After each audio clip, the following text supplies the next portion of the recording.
kind of run into exactly what you've told us over the past 6 months to a year, is that you really have to know what your strategy is, lay it out, stick to it.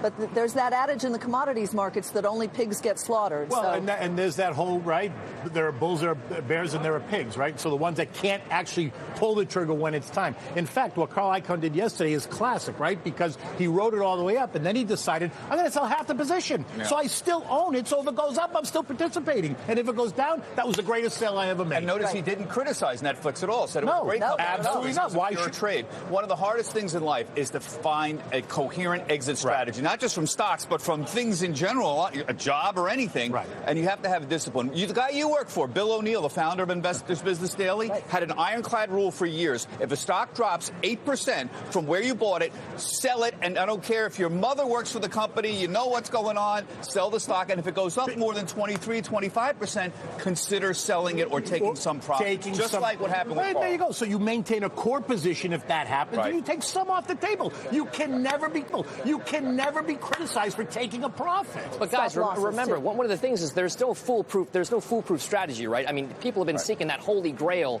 for generations. You just got to be disciplined about one approach. But it's not to say that you know exactly what's going to happen. But a lot of investors also don't put in stop-loss orders so that they limit their losses when the stock starts going down, hoping that it's going to rebound, and then they start to lose more than their initial. But a consistent investment ideology is the most important thing. The biggest problem I've seen after 24 years at CNBC is people don't do things in a consistent manner. That's why, for example, O'Neill set up a whole series of rules. And essentially, Investors Business Daily is a newspaper about how to invest in stocks. And they file a very consistent investment ideology. How to get in and how to get out.